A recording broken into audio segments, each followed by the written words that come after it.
ان اللہ وملائکتہ یصلون علی النبی یا ایھا الذین آمنوا صلوا علیہ وسلموا تسلیما۔ بارگاہ تاجدار کائنات صلی اللہ تعالی علیہ وآلہ وسلم تمام احباب ایک بار محبت و عقیدت کے ساتھ صدق اور اخلاص کے ساتھ حضور کی بارگاہ میں درود پاک کا نذرانہ پیش فرما لیجئے۔ الصلاۃ والسلام علیک یا رسول اللہ۔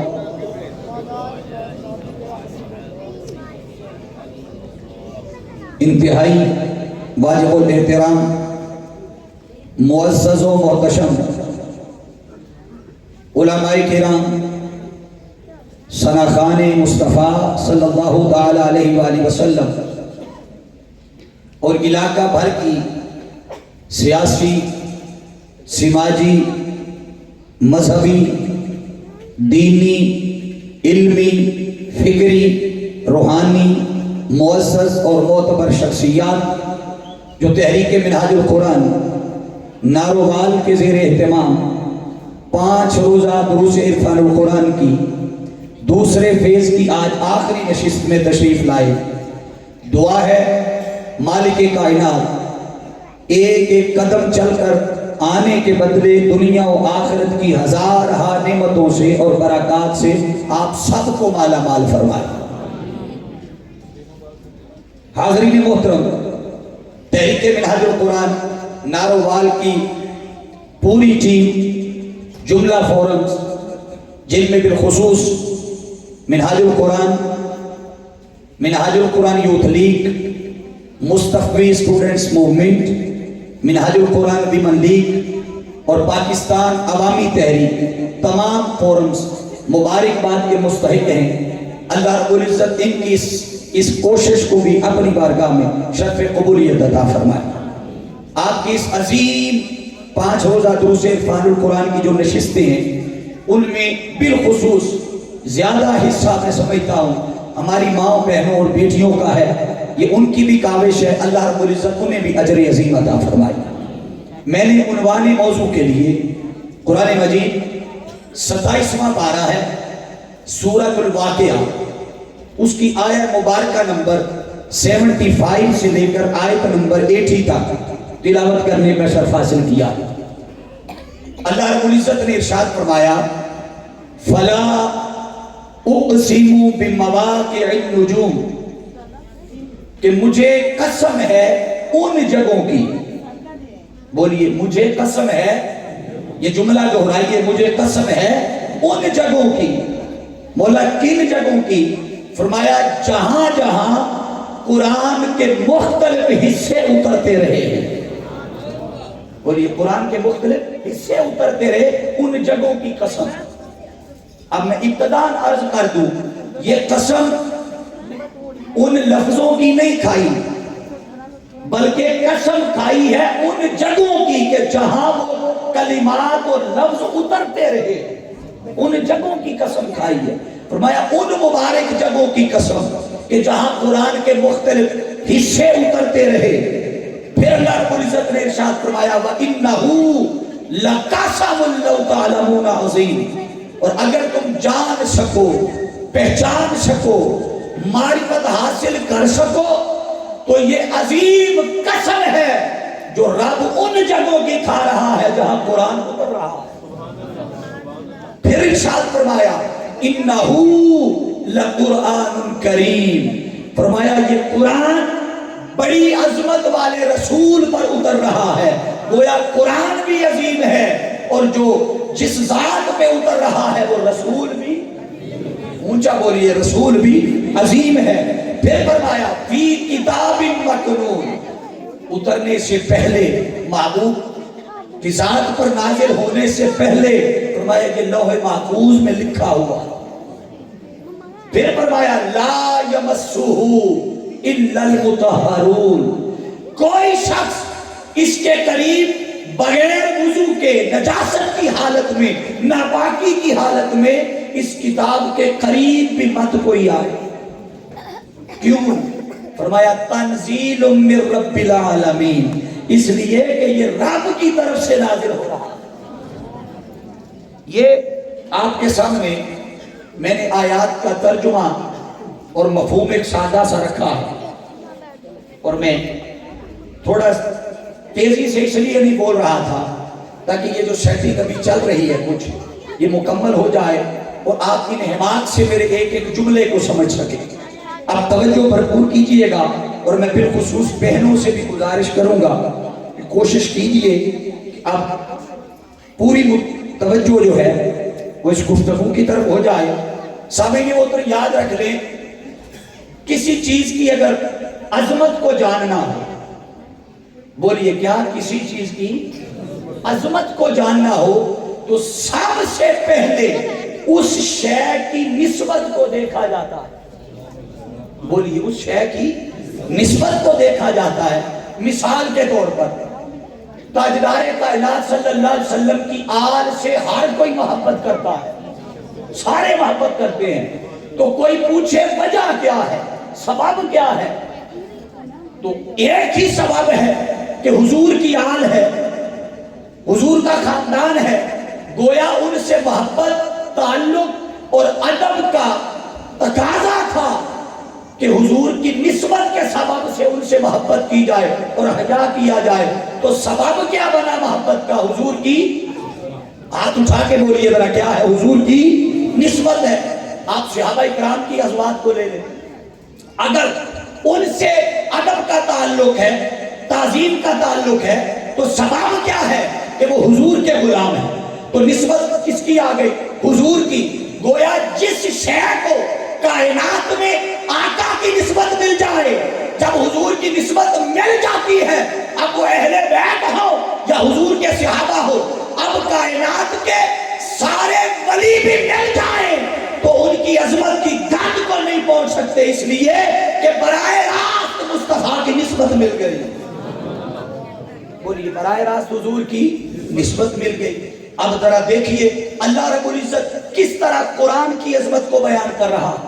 رب کائنات نے فرمایا فلا، یہی وجہ ہے کہ کائنات کے اندر لاکھوں کھربوں کروڑوں کتابیں لکھی جاتی رہی، لکھی جا رہی ہیں، لکھی جاتی رہے گی، ماضی میں بھی ہوتا رہا، حال میں ہو رہا ہے، مستقبل میں بھی ہوتا رہے گا، مگر ساری کائنات میں وہ لاکھوں کروڑوں اربوں کھربوں کتابیں مل کر بھی قرآن کی کسی ایک آیت کا مقابلہ بھی نہیں کر سکتی۔ بولیے قرآن کی کسی ایک آیت کا مقابلہ بھی نہیں کر سکتی۔ کیوں؟ اس لیے کہ یہ کلام، یہ کتاب کوئی عام کتاب نہیں ہے، اسے رب نے عظیم کہا ہے۔ بولیے سارے کیا کہا ہے؟ عظیم کہا ہے۔ اب جس رب نے اتاری ہے، جس رب نے نازل کی ہے، بھیجی ہے، وہ بھیجنے والا بھی عظیم۔ جانتے رہیے گا، آپ نے شاندار خطابات 4 سنے ہیں اس سے پہلے۔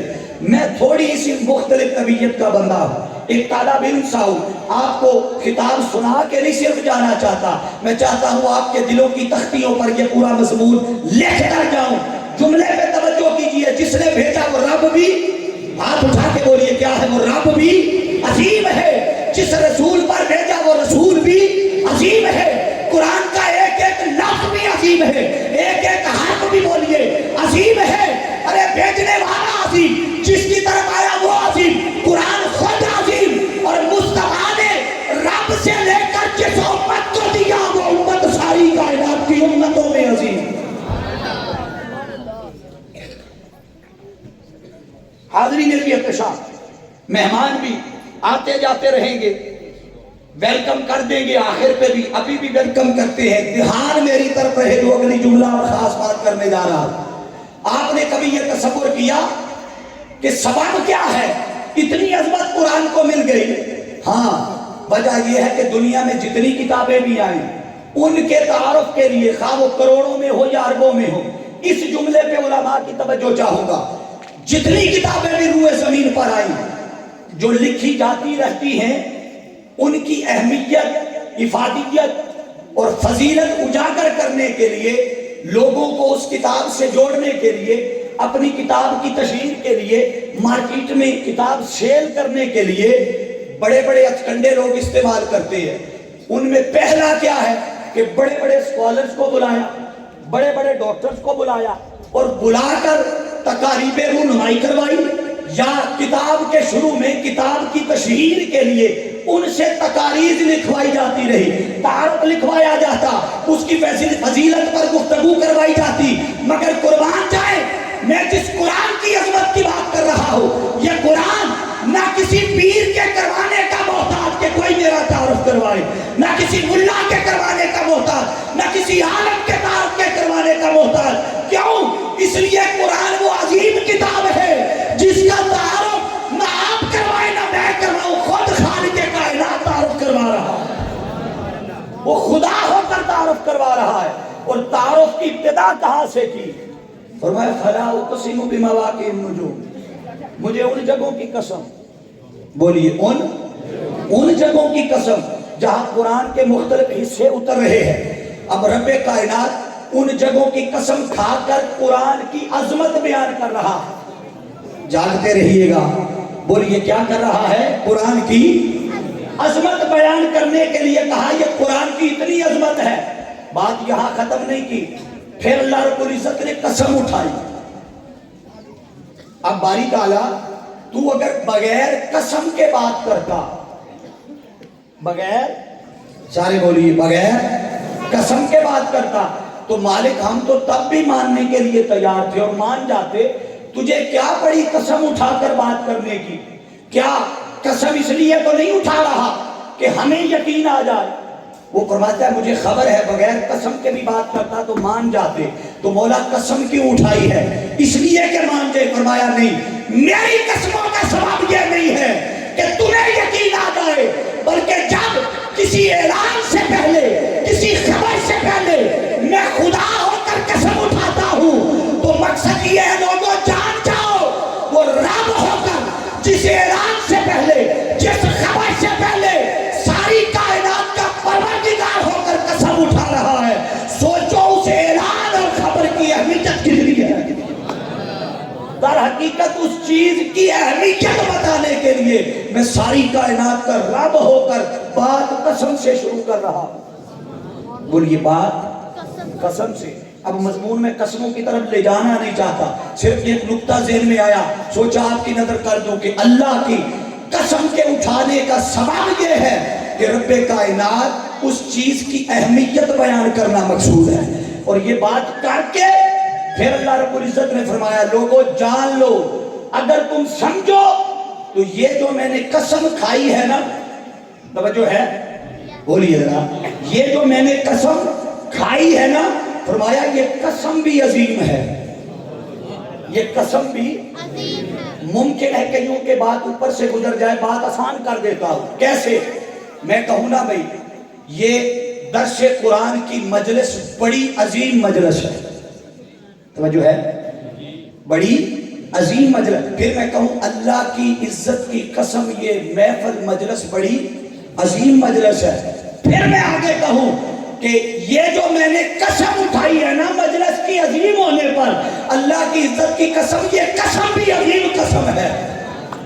بولیے یہ قسم بھی، پہلی عظمت بیان کی، پھر قسم اٹھائی، پھر قسم کو عظیم کہنے کے لیے قسم اٹھائی، تین پہلو بیان کیے۔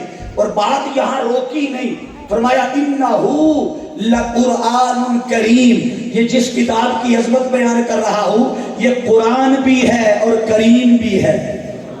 بولیے قرآن بھی ہے اور تو قرآن کو کہا ہوگا اس لیے کہ یہ سب سے زیادہ پڑھی جانے والی ہے، پڑھی جانے والی شے کو کہتے ہیں، تو قرآن اس لیے کہا کہ کائنات میں سب سے زیادہ پڑھی جانے والی ہے۔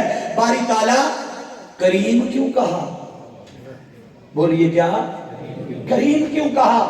وہ فرماتا ہے قرآن اس لیے کہا کہ سب سے زیادہ پڑھی جانے والی کتاب ہے، اور کریم اس لیے کہا کہ جو سب سے زیادہ قرآن پڑھتا ہے وہ کریم اسی پہ کرم کرتا ہے۔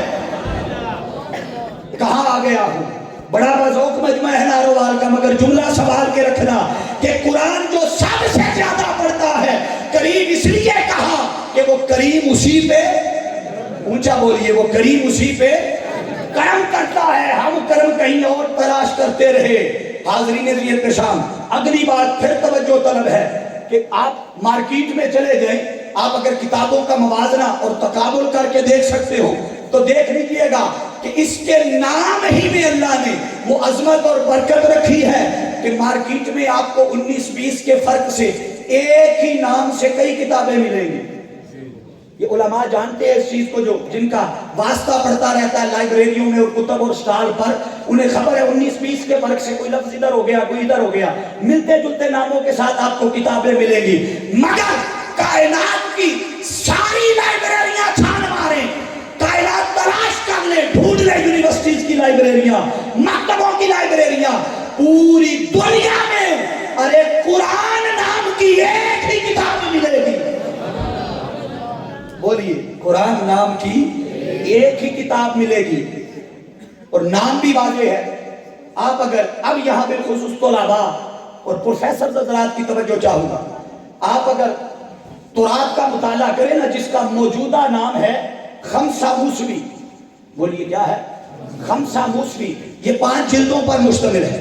یا آپ اناجیل اربعہ کا مطالعہ کریں تو ان ساری جلدوں میں، ساری کتابوں میں ان کے اصل نام کی بھی پہچان نہیں ملے گی۔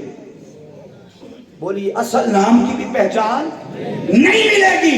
مگر جب بات قرآن کی آتی ہے تو خود قرآن کے اندر رب کائنات نے قرآن کا نام 70 بار استعمال کیا ہے۔ بولیے کتنی بار؟ 70 بار۔ 2-3 مثالیں دے دیتا ہوں ورنہ درجنوں مثالیں ہیں۔ ایک مقام پر اللہ رب العزت نے ارشاد فرمایا نا، انہ لقرآن کریم۔ بولیے کون سا نام آیا ہے؟ بولیے قرآن، لفظ قرآن آ گیا، فرمایا قرآن الکریم۔ اگلے مقام پر فرمایا بل ہوا قرآن مجید، پھر قرآن کہا۔ اگلے مقام پر پھر ارشاد فرمایا شہر رمضان الذی انزل۔ چلو ایسے بانے قرآن دا ایک لفظ پڑھ لگو گی، میں دیس تو آکھیا تسی میرے نال رال جاؤ۔ شہر رمضان الذی انزل فیہ القرآن، پھر قرآن کا لفظ آ گیا۔ اب توجہ، پھر اللہ نے جب قرآن کی عظمت کا اگلا پہلو چھیڑا تو قرآن کے اتنے نام بیان کر دیے۔ بولیے قرآن کے اتنے نام بیان کر دیے۔ وجہ کیا ہے؟ قرآن مجید کے اندر اللہ نے قرآن کے 55 نام بیان کیے ہیں۔ دایا ہاتھ اٹھا کے بتائیے کتنے؟ سارے اٹھا کے بتائیے تاکہ جاگنے کا پتہ چل جائے، توجہ بھی ہے۔ 55 نام اللہ نے بیان کیے ہیں۔ آپ کہیں گے ایک نام ہو، 2 نام ہو، 4 ہو، بڑی کچھ چھلانگ مارے تو کسی کے 4 نام ہو جاتے ہیں، اتنی زیادہ نام رکھنے کی کیا ضرورت تھی؟ آؤ اس پہ ایک مقولہ پیش کر دیتا ہوں۔ علماء فرماتے ہیں کہ کثرت الاسماء تدل علی شرف المسمى، کہ ناموں کی کثرت اس کی عظمت اور مقام کی نشاندہی کرتی ہے، کہ جتنے زیادہ نام ہوں گے اس کا مطلب ہے اس شے کی اتنی زیادہ فضیلت ہے۔ یہی وجہ ہے رب کائنات نے جب قرآن کے اوصاف کو دیکھا، کمالات کو دیکھا، جمالات کو دیکھا، خوبیوں کو دیکھا، قرآن کے 55 نام بیان کیے۔ چند ایک مثال کے طور پہ دے دیتا ہوں، 55 بیان کرنے لگ گیا تو 20-25 منٹ ادھر لگ جائیں گے۔ اب قرآن کو اللہ رب العزت نے الذکر قرآن کو کہتے ہیں۔ آپ نے بولتے جانا ہے، میں لفظ بولتا جاؤں، آپ نے جملہ کہنا ہے، قرآن کو کہتے ہیں الذکر، اونچا بولیے ذرا، الذکر قرآن کو کہتے ہیں، الکلام قرآن کو کہتے ہیں، الفرقان قرآن کو کہتے ہیں، الکتاب قرآن کو کہتے ہیں، النور قرآن کو کہتے ہیں، الکتاب قرآن کو کہتے ہیں، الرحمہ قرآن کو کہتے ہیں، الوعظہ قرآن کو کہتے ہیں، الہدیٰ قرآن کو کہتے ہیں، الحکیم قرآن کو کہتے ہیں، البیان قرآن کو کہتے ہیں، احسن الحدیث، جاگتے رہیے گا، احسن الحدیث قرآن۔ آپ کہیں گے اتنے نام اللہ نے بیان کر دیے تو قرآن کا اپنا معنی کیا ہے؟ اتنے جو نام اللہ نے بیان کر دیے ہیں کو معنی کی بھی تو سمجھو، قرآن کہتے کسے ہیں، اس کا مطلب کیا ہے؟ آؤ یہ معنی تھوڑی دیر لگاؤں گا، مگر جسے یہ سمجھ آ گیا قرآن کی عظمت بھی سمجھ آ جائے گی۔ توجہ کیجئے گا اس پہ، اب علماء کی توجہ چاہوں گا اور بالخصوص طلباء کی بھی توجہ چاہوں گا۔ اس پہ 2 موقف ہیں۔